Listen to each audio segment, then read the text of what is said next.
Okay, so now we're going to finish up this section by talking about defining functions. Although it's just a little more information left to read, but I do want to kind of take my time to make sure you're not missing anything here as we move forward. Again, if you're new to this channel and you're not a part of the cohort, the curriculum is free. All you have to do is click the link in the description. You don't have to sign up for anything, and you can follow right along with us. Okay, let's get into it. So here, defining and calling a function. This is why I want to make sure you get this concept here. When we define a function, we are making it available for later use. It doesn't mean we need it right now, but that's why I was saying when you create function, the rule of going line by line doesn't apply until you execute the function. So it says here, the function does not execute when it's defined. It must be called in order to execute, or invoked is another word for called. This is not only a common point of confusion for new programmers, but can also be the source of logic errors in programs. Let's see how this works explicitly. So what happens if we define a function without calling it? Okay, let's open up our inspect tool. Let's go here.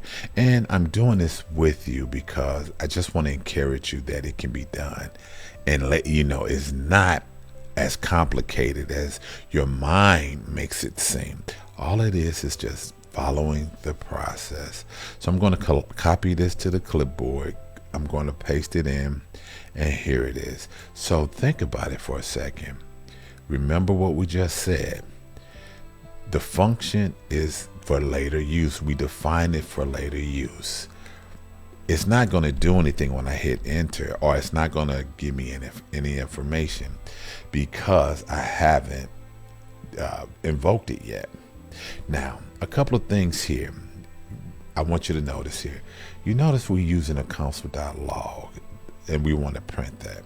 But let's first see when I invoke it. And how do I invoke it? I got to go ahead and type out the function, and I'm going to call it. Now, I can leave this empty because I didn't put any parameters in it. And so now when I hit enter, maybe there we go.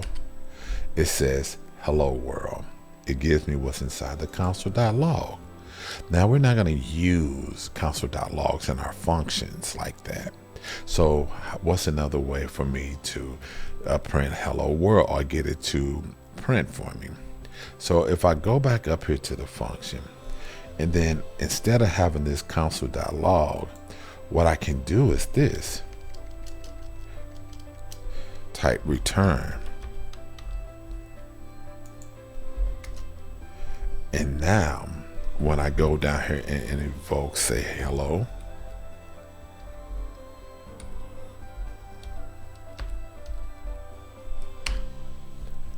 it prints hello world. So guess what? We're not going to use console.log in our functions like that. So I wanted to show you this is why it's important to use a return. Now, we understand that when you call the function, you got to use this function name. So let's kind of look at this a little bit, make sure you're getting this concept. So what I want to do is I want to create a function. Remember, I'm using the function keyword, and I got to spell function right. Function, and it gives me some syntax completion for me. And so what I want to put it here now, I'm going to put a name, and I'm going to call it first name, or better yet, I'm going to call it full name. That's the name of my function. Now, what do you need for a full name? You're going to need a first name. Separate that by comma. These are my parameters. And I'm going to need a last name. So those are my parameters right now. First name, last name. Pretty descriptive, right? So what do I want to do? I have to be able to store this in some type of variable. So I can say I call the function full name, right? So what's another join? I'm gonna put join together. So now because I'm declaring this new, I got to put let in front of it, and this is within scope. This variable is only good for this particular scope. And so here, so let name, so what I'm gonna call it, let complete. I'm just gonna call it just for a variable name. Sometimes naming stuff can be a challenge, trying to figure out what a good name is. So what I'm gonna do, this is where I'm going to put my logic. First name, now remember that plus sign now is now for concatenation and not for addition. So now I need to return complete. So now complete is returned. And then I'm going to call the function full name. And now I got to pass in the arguments. Let me finish this off so I can make sure I don't forget something. So my name is Terrence.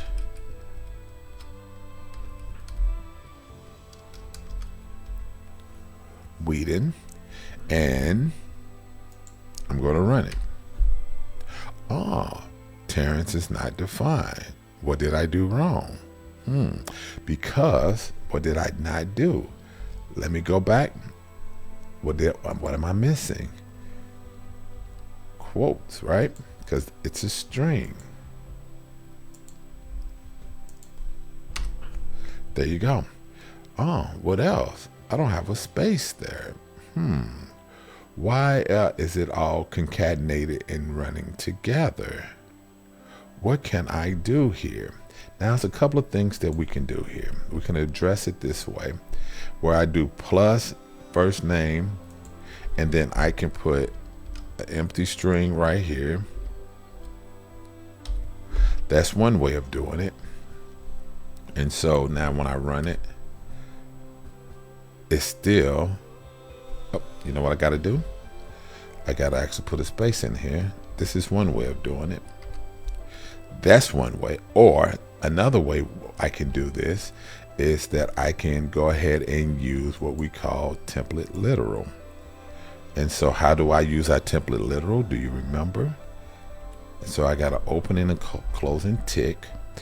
And because it's a variable now, I have to, in template literals, I have to use the $sign and put it inside of the name. And so I put my variable inside there. So it's first name, and then I need last name.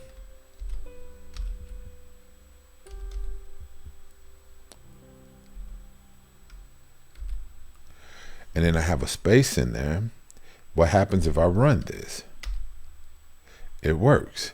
So I just showed you a couple of different ways on how to create your function. Now, I do have a question for you. Is this a pure function? Remember what I told you about functions, pure functions, and functions with side effects? Is this a pure function? Put your answer inside of the comment. Let me see if you know. All right. So we just walked through it. We played around with the code a little bit. We're now at the end of this section. As you can see, the importance of taking your time and following the process to better understand how it works.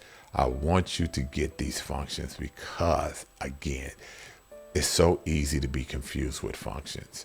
So that's the end of this particular section.